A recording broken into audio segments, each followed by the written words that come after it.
Olá, aqui é Dani Bacelar e seja muito bem-vinda ao nosso primeiro episódio do podcast Dentista Internacional. E hoje a gente vai falar sobre duas vidas. Exatamente. Você já imaginou, na mesma vida que você vive hoje, ter duas realidades diferentes? Completamente diferentes, mas que você pode aproveitar elas da melhor maneira possível e aprender imenso com elas? Pois é, é isso que acontece quando a gente muda de país, quando a gente sai do lugar onde a gente passou a maior parte da nossa vida e começa a viver em outro lugar, a se abrir para outra cultura, para conhecer coisas novas. É um pouquinho disso que a gente queria passar para vocês, a experiência nossa em relação a isso. Exatamente, desses 11 anos que a gente vive em Portugal e que a gente chamou esse país também de lar, porque complementa a gente, porque você tem uma perspectiva completamente diferente. Então, vamos lá, vamos começar. Quando a gente chega em Portugal, a primeira vez que a gente chega em Portugal, é muito engraçado isso. A gente chegou em Portugal e a gente se deparou com uma realidade completamente diferente do que a gente vivia na nossa cidade, Salvador, Bahia. Que foi o quê? Encontrar uma cidade, sem nunca ter ido antes visitar, que foi Porto, com prédios baixos. Então a gente estava acostumado com prédios altos, com aquela movimentação frenética na cidade, barulho, e a gente se deparou com uma cidade tranquila, com prédios baixos, com um modo de viver mais simples. Não é isso? Pois é, bem isso. E a gente estranhou isso porque, como a Dani falou, a gente estava acostumado a viver em prédios altos. O prédio que a gente morava antes de ir para Portugal tinha 22 andares. Tinha ginásio é academia, tinha academia. Tinha piscinas, tinha quadra de tênis, tinha Quadra de futebol. futebol, E a gente chega em Portugal, num prédio que não tinha nem porteiro. E aí a gente estranhou muito isso. Eu olhei assim, eu lembro de parar na saída do táxi. Não tinha nem pegado as malas ainda, olhei pro prédio. Onde é que eu vim parar, meu Deus? O que é que eu fiz? No início foi estranho. Foi bem estranho no início. Logo assim, esse primeiro impacto. E poucos dias já estava habituado a isso, estava tranquilo. Não foi exatamente um problema, como a gente começou a ver outros prédios e tudo também assim. Ou seja, a gente viu que aquilo era um padrão. Exatamente, e acabou sendo um padrão bom que a gente se acostumou tanto que quando a gente viaja para o Brasil, a gente sente essa diferença, esse impacto, principalmente dos serviços que tem embaixo do prédio, coisa que também a gente não estava acostumado. No nosso prédio, no nosso primeiro prédio que a gente ficou, tinha padeirinha de Paranhos. Você lembra? Era uma padaria que vendia os pães e tal, então tudo ficava ali perto. Então, nas quadras, você sempre tem um supermercado, um cafezinho, né, uma lanchonete, tem um chinês. Gente, sempre tem um chinês. Toda esquina de quadra tem um chinês. E assim, é muito bom porque ajuda bastante a gente em coisas assim rápidas que a gente precisa, assim, tem sempre ali. Essas filhas adoram ir ao chinês. A mais velha ama. Se a gente levar, se deixar, ela sai com metade da loja de chinês no carrinho. Mas assim, tem muitas coisas que a gente notou na nossa vida em Portugal que são práticas, são simples. E a minha perspectiva, não sei a de Gustavo que a gente vai escutar agora, mas eu me tornei uma pessoa mais simples, mais tranquila, mais leve, morando fora. É incrível isso. A diferença foi muito grande. O meio pôde me proporcionar isso. Então, eu não precisava ficar me preocupando se alguém estava me seguindo, se alguém ia me abordar. Eu posso sair tranquilamente com minhas filhas sem me preocupar de uma maneira assim tão forte, com segurança. Você não vai deixar uma criança andando sozinha, mas você sabe que se você andar ali com suas filhas, olhando e tudo direitinho, nada de mal vai acontecer. Então, eu me sinto extremamente segura em fazer essas coisas. Agora me bote fazendo isso em Salvador. Eu não faço. Aí eu fico tensa, eu volto a ficar tensa. É engraçado isso. Então são perspectivas diferentes, são danes diferentes. E bem que você tocou num ponto aí. Quando a gente chegou lá, nesse primeiro prédio, a gente tinha acabado de saí de Salvador e tinha acabado de ter vivenciado, de ter passado por um assalto com uma arma. E o bandido ficava ligando pra Dani, quem não conhece a história, o cara... a gente tava numa rua onde eu morava antes, era uma rua tranquila, e aí tava falando com os amigos, convidando pro casamento da gente. Vieram 2 marginais e assaltaram a gente. Levaram a bolsa de Dani, levaram o celular e tinha cartão, tinha endereço dela e tudo, cartão do consultório. E o cara começou a ligar pra ela pra dizer que ela estava linda durante o assalto e tudo. Isso foi tenso, foi um período bem tenso. E Dani não conseguia nem olhar pra trás, andar sem olhar pra trás em Salvador. Vivia tensa, não ia mais pro consultório. Demorou bastante. E quando a gente chegou em Portugal, ela ainda tinha esse receio. E graças a estar vivendo num lugar seguro, ela começou a perder isso, começou a perder esse medo de andar na rua. Inclusive hoje ela anda até de bolsa aberta, nem se preocupa mais com isso. Pois é. Uma coisa que a gente fala desde o início, assim, desde o início da nossa jornada, quando a gente conversa com nossos amigos, é que o brasileiro, ele foi feito pra guerra, gente, não foi? Tipo, você sai na rua, tem gente que sai dizendo assim, eu vou sair com um celular porque se me levar, se levarem, e o outro celular, eu não consigo viver assim. Essa forma de viver não é mais o meu estilo de vida. Eu não posso me conformar com isso. E eu sei que muitos de vocês que estão escutando isso agora, talvez você que esteja me escutando agora, você também não queira achar isso normal. Eu lembro que quando eu cheguei em Salvador, numa das nossas viagens de férias, porque nossas viagens de férias geralmente demoram entre 1 mês a 3 meses, por aí. E a minha sogra chegou assim pra mim e falou, Dani, compre outra bolsa, deixe R$300 na bolsa. E a sua bolsa mesmo, que você usa, deixe na mala. Porque se o bandido te assaltar, você pode dar essa mala pra ele. Isso, e tipo... tinha que ter dinheiro. Porque se não tivesse dinheiro, o cara ia ficar chateado e tal. Um dia se viu um negócio desse, sabe? O ladrão vai bater em você porque você não tem dinheiro. Exatamente. Pra dar pra ele. Aí eu falei assim com ela, eu não consigo viver assim. Tipo... vai sair completamente do meu script de vida. Eu não vou conseguir lidar com isso. Eu vou sair com minha bolsa de assalto, vamos dizer assim. E vou deixar outra bolsa com meus documentos dentro do carro. Tipo, é uma maluquice. Eu não consigo viver assim, não vivo assim, não quero viver assim. E é uma realidade que eu não quero para as minhas filhas. Então, se essa for também a sua realidade, sua perspectiva de vida, você tá no podcast certo, porque a gente vai te dar agora a visão real do que você vai encontrar. Não é uma coisa tipo conto de fada, gente. Não é uma jornada fácil, não é, Gustavo? Mas totalmente possível. E se você tá determinado, se você respeita o próximo, se você consegue ter um mínimo de flexibilidade e realmente está de coração aberto, você vai ter uma imigração muito bem sucedida. Porque ao contrário do que muitos dizem, o português, ele é um povo extremamente acolhedor. É verdade. Muito acolhedor mesmo. E isso daí é super importante porque você tem que estar disposto também a abraçar a cultura de onde você está indo. E isso você falou também, assim, tudo isso é muito importante porque em relação à segurança, por exemplo, você falou até antes também disso de não deixar nossas filhas andarem na rua sozinhas assim. Na verdade, a gente que fica com medo, porque a gente já cansou de ver crianças saindo do autocarro sozinhas, voltando pra casa da escola. Olha assim, meu Deus, essa criança deve ter o quê? 5 anos, 6 anos? Isso até me lembra um dia que eu saí do trabalho, saí do consultório, e era um sábado, e encontrei não era um sábado, não, era uma sexta, um negócio desse. Aí eu encontrei um menininho, devia ter uns 8 anos no máximo, numa paragem de autocarro. Eu falei assim, você tá indo pra onde? Aí ele, pra minha escola. Eu posso sentar aqui pra esperar por você? Gente, eu sou aflita com segurança. Eu sentei do lado dele e fiquei esperando o autocarro com ele, que é o ônibus, né? Justamente pra ele entrar e pra eu ter certeza que, tipo, ninguém ia mexer com ele ali. Mas isso foi logo no início, não foi? Depois eu vi que isso era normal, que as pessoas faziam isso o tempo todo. Mas eu, Daniele, não consigo fazer isso com nossas filhas. Talvez no futuro eu consiga, mas nesse momento não.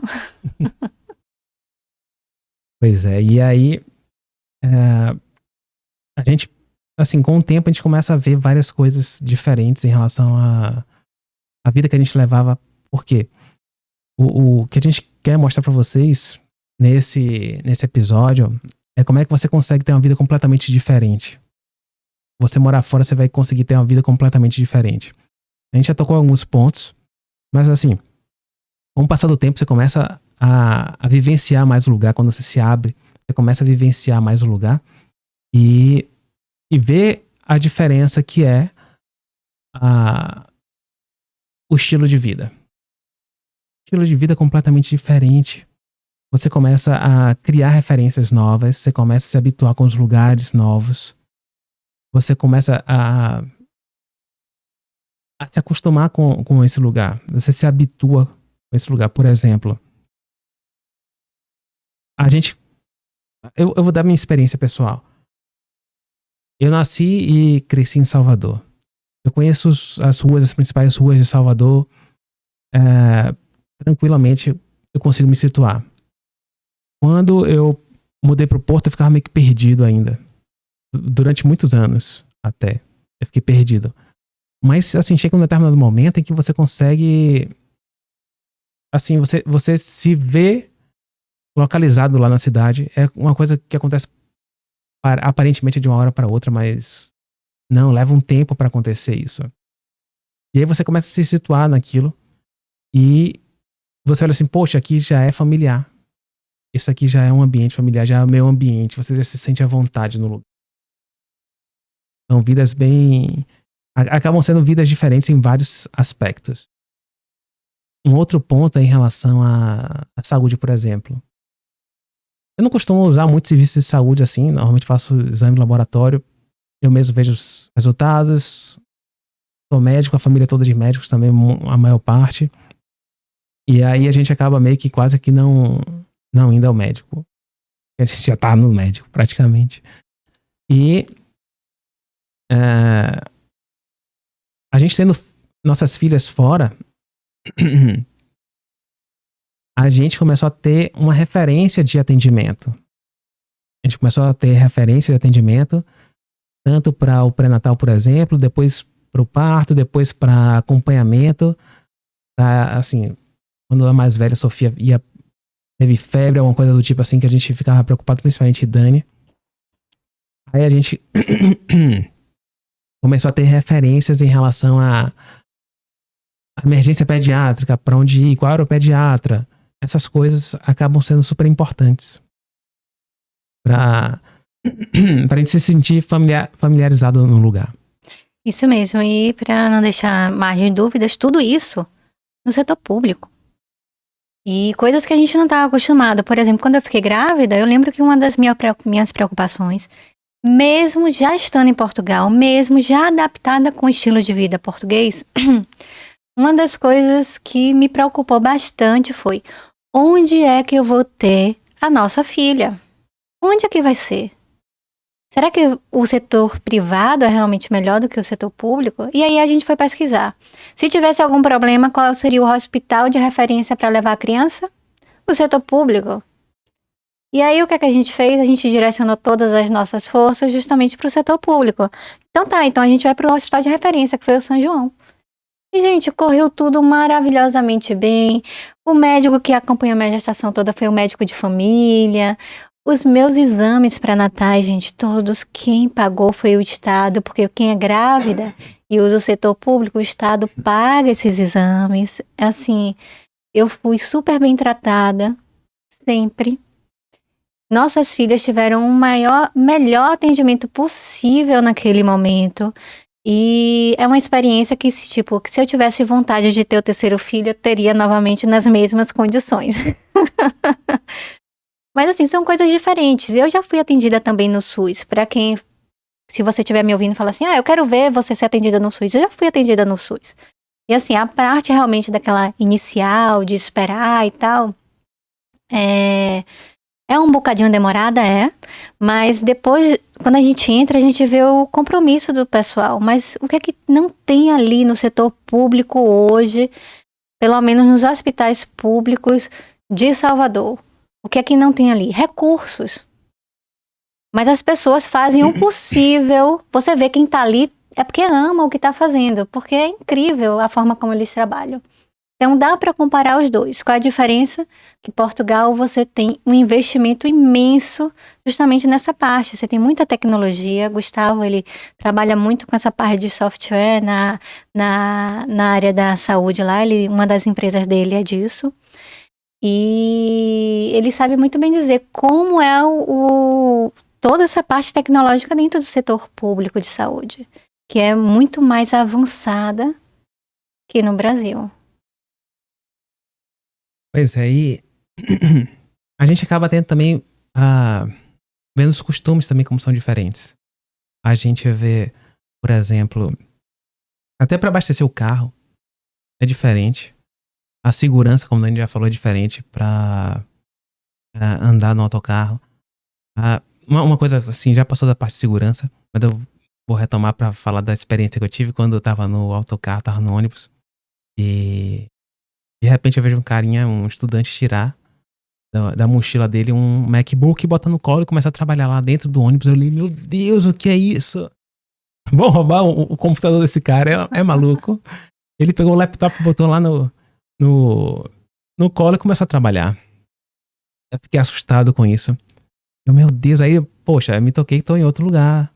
A segurança é outra, é completamente diferente. E a gente acostumou com isso, acostumou com a segurança. A gente saía, voltava à noite, de madrugada até, e não tinha problema nenhum. Hoje a gente não faz mais isso. Hoje nós viramos pais, então a gente agradece se dormir cedo. E sim, então, como eu tava falando, até para abastecer o carro, por exemplo, abastecer o carro, diferente do Brasil, em Portugal não tem frentista. Praticamente, eu só conheço um posto de combustível no porto que tem frentista, só um. Fica na Boa Vista. E eu perguntei como é que chama a profissão. O carinha não sabia. Ele nem sabia como é que se chamava a profissão dele, que ele abastecia o carro. Aí eu falei, no Brasil é frentista. Ele, então vai ser, aqui também vai ser isso. Porque como é habitualmente, a gente abastece o carro, nós mesmos abastecemos o carro, a gente pede para liberar a bomba, abastece o carro, e depois vai lá dentro da loja de conveniência e paga. Ou até, às vezes, você pode pagar antes. Normalmente eu faço isso depois. Eu peço para liberar a bomba, abasteço e vou pagar. É super tranquilo, habituei com isso, é tranquilo, sabe? No início você acha estranho, poxa, tem que sair do carro, tem que abastecer, depois tem que ir lá pagar. Depois se acostuma. Faz parte da sua rotina isso. É. E quando a gente chega no Brasil é tipo uma chateação, gente. O nome é chateação mesmo. Você tem que esperar um frentista ficar livre. Aí eu falo assim, Gustavo, sai logo do carro e abastece. Aí ele, aqui você não pode fazer isso, tem que esperar. Pois é. E aí, assim, são essas coisas mínimas e coisas maiores também da distância da família. É preciso também conviver com isso, saber conviver com a distância da família. E, por exemplo, desde que Sofia nasceu, Dani já se preparava também para isso, ela via coisas, programas, estudava essas coisas, como é que ia manter o convívio com os avós, a gente estando longe, a gente estando no Porto e os avós no Brasil. E aí tinha conversas pelo celular. Era pelo celular que elas conversavam, mantinham a conversa, se mantinha atualizada em relação a Sofia. Dani mandava vídeos também. Todos os dias. Todos os dias mandavam vídeo. E a gente tentava falar pelo menos umas 3 ou 4 vezes na semana. Justamente para manter esse vínculo. Mas como o Gustavo falou, é tudo muito bem estruturado, planejado. Cada ação que a gente tomava tinha uma estratégia, tinha um porquê ali atrás. Então, nós estávamos longe de casa, mas nem por isso, de casa, assim, da cidade de onde a gente saiu, mas nem por isso a gente deixou as coisas seguirem o rumo por conta própria. A gente quis direcionar para o que a gente queria, que era o quê? Ter uma qualidade de vida que a gente sempre almejou e que a gente não conseguia ter no Brasil. se reinventar, tentar coisas novas. Por que não? E o melhor de tudo, mudar a nossa mentalidade. Gente, eu mudei da água pro vinho, morando fora. Tipo, eu era uma pessoa, não sei se você lembra, mas eu era uma pessoa meio sarcástica, eu não tinha aquele humor mais irônico, mas eu tinha uma pitadinha disso. E eu me sentia uma pessoa pesada, e depois de um tempo, eu comecei a ficar leve. Acho que o ambiente proporcionou tudo isso pra mim. Sarcasmo eu já não aguento. Imagine uma pessoa sarcástica não aguentar mais sarcasmo, não aguento mais isso, ironia também não. E tem uma amiga nossa que vira pra gente e fala: Dani, você tem espírito europeu. Porque isso entrou de uma forma em mim, isso faz tão parte da minha vida que hoje esse estilo de vida europeu, que é uma coisa que a gente sempre fala e que a gente vive isso, tá muito claro pra gente. Então são coisas simples, são coisas práticas. Então não me fale nada complexo, que eu não quero. Não queira dizer: Dani, você tem que comprar não sei o quê pra mostrar que você tem que comprar um carro novo todo ano pra mostrar que você pode. Não, eu não quero isso. Isso não é importante pra mim. Então a gente fugiu completamente da realidade, não foi, Gustavo? E a gente vê que são duas vidas completamente diferentes. Na mesma vida, a gente tem duas vidas paralelas. A gente tem a nossa vida em Portugal e a gente tem a nossa vida quando a gente vem para o Brasil. Sendo que quando a gente vai passar uma temporada no Brasil, a gente traz muitas características de Portugal. Porque a gente quer adequar o nosso estilo de vida português quando a gente está de férias no Brasil ou em qualquer lugar. Então, acho que essa é a grande riqueza da vida, né? A gente pegar essas oportunidades, pegar essas características e fazer com que a gente seja uma pessoa melhor. E entender, de uma vez por todas, que o seu quintal não é o seu playground do prédio ou o seu quintal de casa, é o mundo. Você tá ali para desbravar, para conhecer, para crescer. Pois é, a gente percebeu isso quando a gente chegou em Portugal. Como a gente falou logo no início, que os prédios eles não tinham uma área de lazer grande como a gente estava habituado em Salvador. E aí, com o passar do tempo, a gente descobriu o porquê disso. É porque, na verdade, não precisava. Não precisava por quê? Porque a própria cidade é o quintal da pessoa. A gente passou a usufruir da cidade, a gente passou a viver a cidade. Os eventos da cidade, a gente passou a curtir o parque da cidade, os parques que tem na cidade do Porto, a praia. A gente passou a passear pela cidade com tranquilidade. A gente tem facilidade de ir e vir, mesmo quando não tinha carro. Nunca foi um empecilho, tipo, não ter carro. Não se preocupe. Tipo, tem um transporte público disponível, pelo menos nos grandes centros. E quando você vai para as aldeias ou então para cidades menorzinhas, tudo fica muito pertinho. Então não precisa dessa necessidade. Eu preciso de um carro, preciso comprar um carro para se deslocar. Não. A cidade, é engraçado isso na Europa, que é uma coisa também que contrasta muito com o Brasil. A cidade foi feita por pedestre e o motorista, ele ganha concessão para dirigir ali dentro. Mas a cidade foi feita por pedestre ou por peão, né? Que em Portugal chama o pedestre de peão. E aí a gente começou a ver isso, inclusive até as barreiras que existem dos prédios com guarita, sabe, super segura, com muros e tudo isso é muito difícil de se ver em Portugal. Hoje até tem alguns prédios que tem mais, por exemplo, tem condomínio fechado, alguma coisa ou outra assim, mas não é algo tão comum. E também não tem a área de lazer não é tão comum que tem ainda. Hoje até já tem, porque tem muitos brasileiros indo para Portugal e tal. E aí tem alguns empreendimentos feitos até por brasileiros também, que criam essa estrutura de lazer maior e tudo. Mas, de modo geral, assim, a gente não sente falta disso, sabe? Tem a cidade ao nosso dispor. Não é prioridade, gente, isso. Não é uma prioridade. A prioridade é você ter lugar, pelo menos pra gente, nessa nossa experiência, é ter um lugar confortável que você viva, que seja ideal para suas perspectivas, para os seus sonhos, e que você possa usufruir da cidade ao seu favor. E respeitando cada lugar. Uma das coisas também que a gente viu é que existe uma civilidade muito grande ali. E quando a gente fala de civilidade é que o cidadão, ele se reconhece como responsável de zelar também pela cidade. Então ali você vê, o cidadão, ele não costuma, tem um ou outro, porque isso a gente vê em qualquer lugar do mundo, tá? Mas ele se preocupa em jogar o lixo no lixo. Raras pessoas você vê jogando lixo no chão.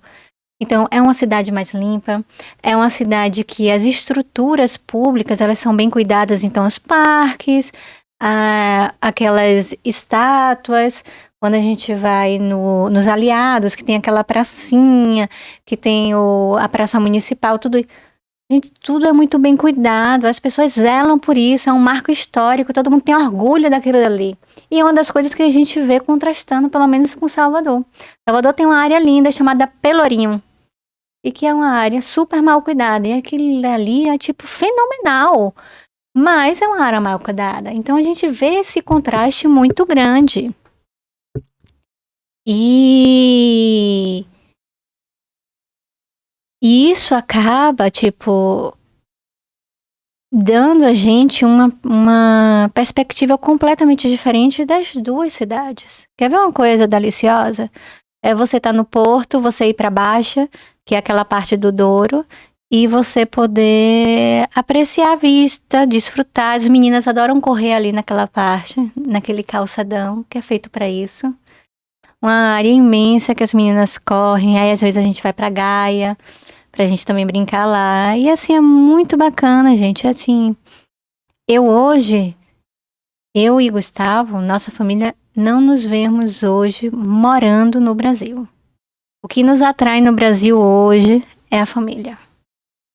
Pois é. E a perspectiva que a gente quer passar pra vocês é justamente essa, de que quando você estiver morando fora, você que tem a intenção de morar fora do Brasil ou de outro país que você esteja, que a gente tem muita gente também que acompanha a Dani, acompanha a Dentista Internacional, que é de outro país. A gente tem gente da Argentina, de Cuba, Venezuela, Peru, Bolívia, vários lugares. Até da Ucrânia tem gente também. Então, a perspectiva que a gente quer passar é que você vai ter uma vida diferente. Em qualquer que seja o lugar onde você more, você vai ter uma perspectiva de vida diferente. Você vai ter hábitos diferentes, você vai criar novos hábitos, você vai se reencontrar consigo mesmo, porque você vai ver como é. Você vai conhecer coisas sobre você que você não sabia antes, ou então você tentava esconder. Você vai se conhecer melhor, se você se permitir. E essa mensagem, eu acho, principal. E tudo isso, gente, sem perder sua identidade, tá? Você, na verdade, vai enriquecer a sua vida, o seu vocabulário, a sua forma de pensar. Você vai mudar muita coisa na sua forma de pensar e, principalmente, você tem que se permitir viver isso. Então, tem gente que muda e fala assim, não, eu não vou mudar porque essa é a forma certa. Não mude, fica onde você tá, porque não é pra você, tá? Mas se você decidir ir, você vai descobrir que essa nova vida que você vai viver, porque vai ser uma nova vida, vai ser espetacular. Vai ser incrível, mas você tem que se permitir. Mas também não é assim, tá? Eu vou tirar umas férias em Portugal, aí vai e fica lá de vez. Sem planejamento, sem preparo nenhum. Aí não vai ser uma vida boa, não. Planeja, né? Não, Gustavo? Tem que ter planejamento, tem que ir com um rumo certo, não na doida. Isso. E esse assunto de planejamento é um assunto para um outro episódio de podcast que a gente pode fazer. E espero que vocês tenham visualizado um bocadinho de nossa vida, do que pode ser sua vida futura em Portugal, na Europa, tirado algumas dúvidas de vocês e espero que nós tenhamos contribuído bastante para essa sua nova jornada. E a gente espera você no próximo episódio.